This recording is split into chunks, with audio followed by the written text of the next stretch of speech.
ଅନୁଗୁଳ ତଥା ନାଲକୋ ଅଞ୍ଚଳର ଲବ୍ଧ ପ୍ରତିଷ୍ଠିତ ବ୍ୟବସାୟୀ ଓ ସମାଜସେବୀ ଭାବେ ନିଜକୁ ପ୍ରତିଷ୍ଠିତ କରିପାରିଥିବା ଅଭୟ କୁମାର ସିଂଙ୍କୁ ସମ୍ମାନଜନକ ଡକ୍ଟର ଉପାଧି ପ୍ରଦାନ କରାଯାଇଛି। ଅଭୟ କୁମାର ସିଂ ଗତ କିଛି ବର୍ଷ ହେବ ସ୍ଥାନୀୟ ଅଞ୍ଚଳରେ ଦୁଃଖୀ ଦରିଦ୍ର ଓ ଅସହାୟ ଲୋକଙ୍କୁ ସାହାଯ୍ୟ କରିବା ସହିତ ଶୀତବସ୍ତ୍ର ପ୍ରଦାନ, ଖାଦ୍ୟ ସାମଗ୍ରୀ ପ୍ରଦାନ ଆଦି କରି ଅଞ୍ଚଳରେ ନିଜର ସେବା କାର୍ଯ୍ୟ ଜାରି ରଖିଛନ୍ତି। ଏସବୁ କାର୍ଯ୍ୟକୁ ତନଖି କରି ମାରିଲ୍ୟାଣ୍ଡ ଷ୍ଟେଟ୍ ୟୁନିଭର୍ସିଟି ତରଫରୁ ତାଙ୍କୁ ବ୍ୟବସାୟ ଓ ସମାଜସେବା କ୍ଷେତ୍ରରେ ସମ୍ମାନଜନକ ଡକ୍ଟର ଇନ୍ ଫିଲୋସଫି ଲାଭ କରିଛନ୍ତି।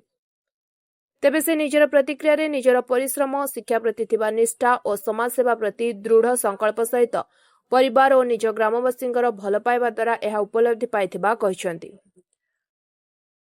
ବନପାଳରୁ ସୁବ୍ରତ ନାୟକ ରିପୋର୍ଟ, ସ୍ୱତନ୍ତ୍ର ଓଡ଼ିଶା ଲାଇଭ୍।